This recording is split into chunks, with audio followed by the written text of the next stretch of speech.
SPY now turns to the political analysis of Fromm and Fuller. Al Fromm, former political advisor to President Bill Clinton, and Craig Fuller, former political advisor to both Ronald Reagan and George H.W. Bush. Good afternoon, fellows. I want to start with this particularly disturbing news story that the Trump administration has been using Homeland Security agents in Portland without the approval of Portland's mayor or the governor of the state of Oregon to challenge protesters in that state. Well, it certainly seems like a paramilitary operation to me, and sort of the kind of thing that you wouldn't expect from a United States president, but maybe from an authoritarian leader like Vladimir Putin. You know, Governor Tom Ridge, the two-term Republican governor of Pennsylvania, who was the first Homeland Security secretary, made the point very clearly. He said the Department of Homeland Security was not established to be the president's personal militia, and that it would be a cold day in hell before, without permission, he would allow any federal troops into one of his cities of his state. But I think the important, it's important to put this in a little context and what it's really about. I think it's about the president trying to create an issue that he can, that'll work to his advantage in his reelection. He's badly failed on the coronavirus pandemic. He's gotten awful poll ratings on that. He's not been a calming force in racial unrest at a time that the country really wants to make racial progress.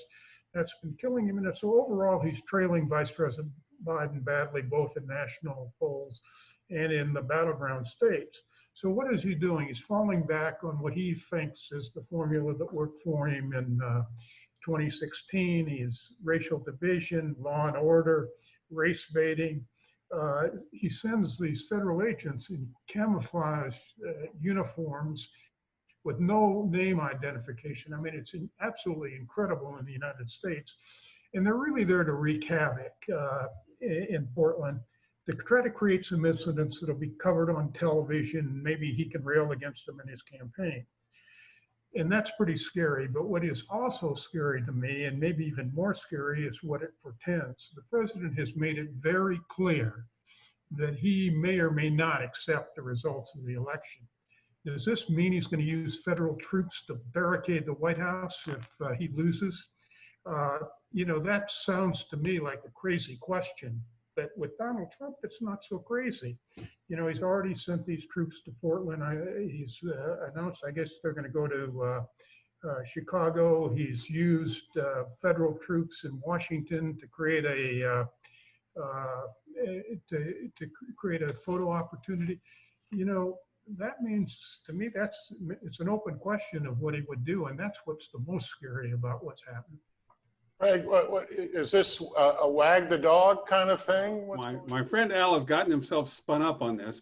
There are several layers of issues that I believe are existing here. First of all, Homeland Security has about 240,000 people whose mission it is to protect the homeland. And one of the things that worries me is who's interpreting these days just what that means. It clearly is drifted from protecting us from terrorists or threats from abroad, and now has gone to apparently people who are throwing rocks and bottles in Portland, Oregon. And that's one, so that's troubling. It's very troubling that this action is being taken without full coordination with local law enforcement or even state law enforcement officials, because those are the people on the front lines who can best determine how to quell these disturbances. I will say that there is, like a lot of things that Trump does, there is an element here of concern, and that is that for some 50 days, there's been a good deal of disruption in Portland. And I would hazard a guess that, just judging by how disturbed people can get in Easton when we threaten to close a street, if for 50 days we had demonstrations each night, which at the end of the demonstration, most of it peaceful, 40 or 50 people broke off and created violent acts against stores and buildings, I would imagine people would demand something be done. And I think what's happened inside the White House is they've determined that maybe what they need to do is create the law and order president, and so he's putting his own new sheriff in town. It's not a wise move. It's not quelling these disturbances. If anything, it's exacerbating them. It's going to create strong opposition by state and local officials of both parties across the country, and it's going to put lives at risk. And I guess finally, I'd say that I don't know how accurate it is. I heard United States senators this week saying that these troops are not trained for this, and I suspect there's a measure of truth in that. These are highly professional people who go after the worst of drug dealers, and when they go in hard, fast, and violently. And that's not the kind of person you want trying to calm people down on a hot summer night in Portland or Chicago. So I really fear that we're not headed in a good direction on this. Al, let me turn to you. This week you had a few op-eds in the SPY that have been highly critical of Governor Larry Hogan's plans for the Maryland election in November, which seems to have continue to have an emphasis on voting in polling places physically rather than perhaps the more safe option of mail-in ballots. What's going on here? Well, first of all, I've been in my first op-ed, I was very laudatory about Governor Hogan and the way he's handled the pandemic, because I think he has really handled the pandemic well in the state. And he's been willing to do what too many of his Republican colleagues in the Senate and other state houses have been unwilling to do, which is call the president out for his shortcomings. So I'm not really sure what's on his mind, but to me, the November issue is quite simple. Marylanders need to be able to vote by mail, which is the easiest and safest way for them to vote. And the thing that sort of surprised me is Governor Hogan, did that in the primary. The state mailed out ballots to all Maryland voters. And the result, at least in the Democratic primary, which was the contested presidential primary, was the highest turnout ever in a Maryland Democratic primary. So you think that what would happen after the election, I mean, obviously they did that on short notice because the governor rightly delayed the April election to early June. So there were some problems, and I'm sure the voting lists weren't perfect. But you'd think they'd take the time between now and the general to deal with those problems. But once again, make it easy for Marylanders to vote by mail by mailing out ballots. But instead, what the governor's decided is to mail out applications for absentee ballots. And he says he's going to open all the polling places, and we're going to have the normal early voting. And the last part is fine, but it's probably unrealistic during a pandemic, because the reason polling places were closed because it was during the primary was that a lot of them was because it was unsafe. And right now they're scrambling to get polling places and poll workers. I think it's something like 73 polling places that are in private facilities have said they're not going to allow voting for safety reasons in November, and 8,000 out of 25,000 poll worker slots are vacant. So it seems to me what the governor's doing is adding an extra step, making it harder to vote by mail, and putting more burden on state election officials because they're going to have to process the applications and mail out the ballots. And the result to me is it's likely to force more people to vote in an unsafe way. It's not going to probably shorten lines, probably lengthen them, because I don't think we'll have all the polling places open. It's going to by making it harder to vote by mail, it's going to suppress the vote. And there's a test of this. In Ohio, they used the system Hogan is proposing, and they had a 20% turnout by sending applications for absentee ballots to voters. In Maryland, the turnout was 42%. So,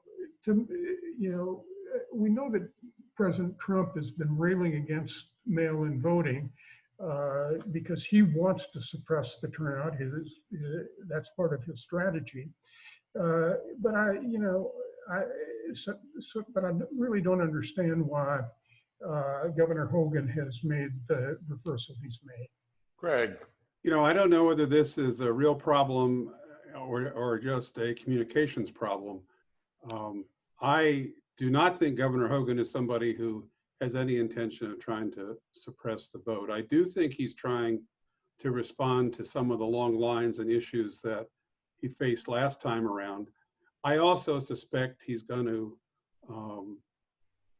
let this plan evolve a little bit, given what the realities are. Al is quite right that not only in Maryland, but across the nation, senior citizens who have typically been a high percentage of those who man the polling places have just said it's too risky, we're not going to do it. And so, frankly, the number of people available to do that work is fairly low. But when I say it's a communications problem, I think this is much easier than maybe Al has envisioned. As a matter of fact, I think the spy did a real service at the bottom of one of the pieces this week in providing the link so that you can go request your mail ballot. It took me all of 4 minutes. They've got all the information they need. They'll send it to me either online through my email or they'll mail it to me. I chose the mail so I don't miss it in my email. And I'll have my ballot, I'll fill it out, and I will send it in. So as voters begin to contemplate what's going to work for them, this process is very easy for them if they choose not to go to the poll. And I think what the governor wants to do is have as many places open as possible so that for those who decide they'd rather go to a polling place, that possibility exists and we're not so limited. But I have a lot of confidence that Governor Hogan and his team will sort out the realities between now and this fall and have a good process for people to be able to cast their ballot. I want to close up with another question from our growing readership or viewership, I should say. And that is, of course, the new book by Mary Trump. First, I'll say I have not read the book. Like a lot of people in Washington, I've read the excerpts that seem to be the ones that'll make the biggest news. And I think it's probably more of a commentary on our times that I don't think this book is going to have a great deal of impact, not because it isn't damaging. It's very damaging. And under any other circumstance with any other president, we would have weeks of hand-wringing and story after story. I think this, though, is more of the same. She paints the picture of a person who has some real issues and finds it difficult to cope in the ways that most adults do with stress and responsibilities and interacts poorly with others. But this is not news. And so unless she can produce tax returns or unless she can produce the proverbial smoking gun of some kind, I think this will be another in a series of things that for those who are opposed to Trump, it gives them cause to validate their feelings. And for those who are going to support him, they'll write it off as just a publicity stunt by a disgruntled family member. Al, what are your thoughts? I actually have read it, or at least I've listened to it. During the pandemic, I don't have anything else to do, so I go out and do 2-hour walks a day and listen to books. And I listened to Mary Trump's book. It's actually quite short on Audible. She reads it herself.